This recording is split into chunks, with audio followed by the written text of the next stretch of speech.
We got some pretty big news for Pokemon Go today, so I just wanted to make a quick video to let everyone know because this has a pretty big impact for a lot of players. Starting very soon, both Shadow Raids and Max Battles, meaning Gigantamax and Dynamax battles, will be possible to participate in remotely. You can finally do Shadow Raids remotely and both D-Max and G-Max battles remotely. So let's go over the announcement. Updates to Pokemon Go's Shadow Raids and Max Battles. Trainers, prepare for battle as you continue to tackle the biggest challenges in Pokemon Go with your battle team and local community. New opportunities to call for backup are coming.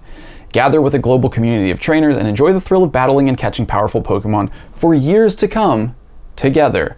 So this might be like the first big update of the Scopely era of Pokemon Go, I guess. I don't know where they're at in terms of transitioning Pokemon Go from Niantic to Scopely, but you can kind of imagine that like this might be one of the things that Scopely is allowing more so than Niantic would have. If you remember from my interview with Michael Staronka a month and a half ago, how long ago was that? Anyway, if you remember from that interview, Michael and I talked about how there might have been some features or ideas that Niantic didn't really allow in the game because they were so focused on in-person play, getting people out and collecting their location data, whatever it is Niantic wanted to do. They were really focused on in-person play. And Michael said that under Scopely, there would be a chance that things like that would change, that there wouldn't be so much of an emphasis on in-person play, even though that is something that the Pokemon Go team as a whole cares about.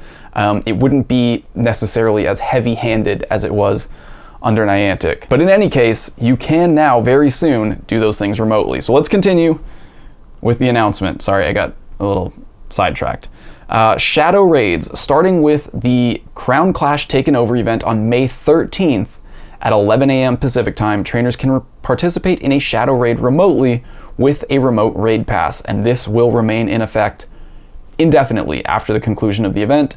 Shadow Raids will count towards the daily limit of remote raids, which is also being increased. We'll talk about that later in the announcement.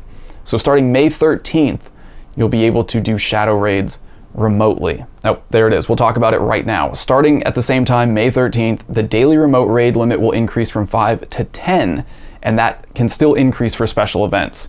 So you'll be able to do 10 remote raids or remote battles starting on May 13th. During that interview with Michael, I did ask, will the remote raid limit be lifted? And he said probably not. That I think the words that he used were, you won't be able to get the full Pokemon Go experience from your couch, meaning you wouldn't be able to just like do everything you can do in the game remotely.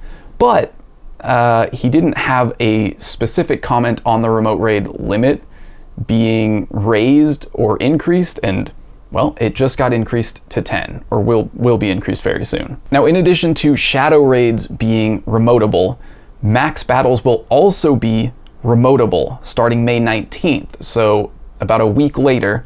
Before Gigantamax Machamp Battle Day, trainers will be able to join Max Battles remotely by using a remote raid pass and the usual number of Max Particles. So for example, I think a G-Max battle costs 800 particles, 800 Max Particles. You'll still have to use 800 Max Particles and a remote raid pass to do a Max Battle remotely. If it's a smaller one, it's 100 particles, right, to do like a tier 1 max battle. Whatever the normal cost of Max Particles is, you'll still have to spend that plus use a remote raid pass to do it remotely. The ability to join Max Battles remotely will remain in effect after the conclusion of the event indefinitely. This is going to be something that's possible from now on in Pokemon Go, but there are some bonuses for doing these in person. They still do want to encourage you doing this in person, I guess. Trainers who participate in Max Battles in person will earn more Premier Balls and XP than before. So you'll get a boost to the number of balls and the amount of XP that you get, which isn't a huge bonus, but it's something, I guess. And in addition to being remotable, the limit of Max Particles will increase from 1,000 to 1,500. So you'll be able to hold more Max Particles from now on, or from May 19th moving forward.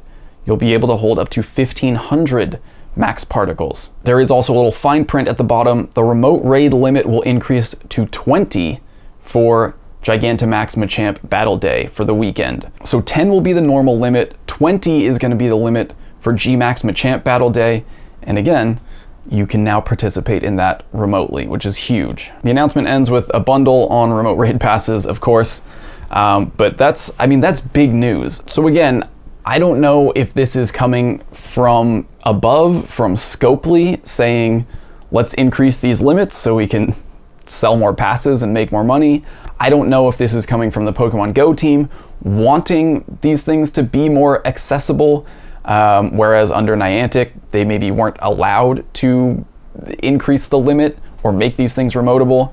I don't know if this is coming from just realizing that people probably aren't doing very many shadow raids or Gmax battles because they're difficult to coordinate and they're difficult to do just in person, so they have to open it up to remote raids.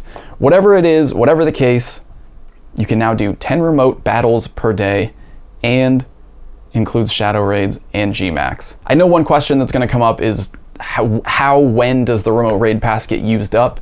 And the answer that we got from Niantic on that, or I guess from Pokemon Go, not Niantic anymore, the answer that we got from the team on that is that it's going to behave like normal, where when you apply your remote raid pass to a gym, it's applied to that gym and it's technically used up, but you can battle it as many times as it takes for you to beat it. You can, if you lose the first time, you still have your pass applied to that gym and you can try again and again until you do beat it. And the same goes for remote max battles. So if you get invited or join a Gigantamax battle or a Dynamax battle remotely, you have to use your max particles to enter, and you have to use your remote raid pass to enter. That remote raid pass is still applied to the max battle, even if you lose. So if your team fails to take down the Gmax Pokemon, your pass is still applied and you can try again. If you do continue to fail and you give up, you're not going to get your pass back, but you can try as many times as you want once you apply that pass to the max battle. Hopefully that makes sense. Okay, if you have any other questions, please feel free to leave them in the comments and I can try to get answers for them. No guarantees on that, but I mean, huge news for anyone who lives rural, who's been asking for increases to remote raid pass limits, who's wanted to participate in things like Gmax and shadow raids but doesn't have a community to do it. This is big. It feels exciting. So let me know how you feel about it down in the comments. Stay tuned because I am currently editing a very big adventure from my last trip. That one should be up pretty soon. So I'll see you soon for that. In the meantime, did you see the video from my previous adventure? An hour of traveling around Japan? It's exciting. Check it out.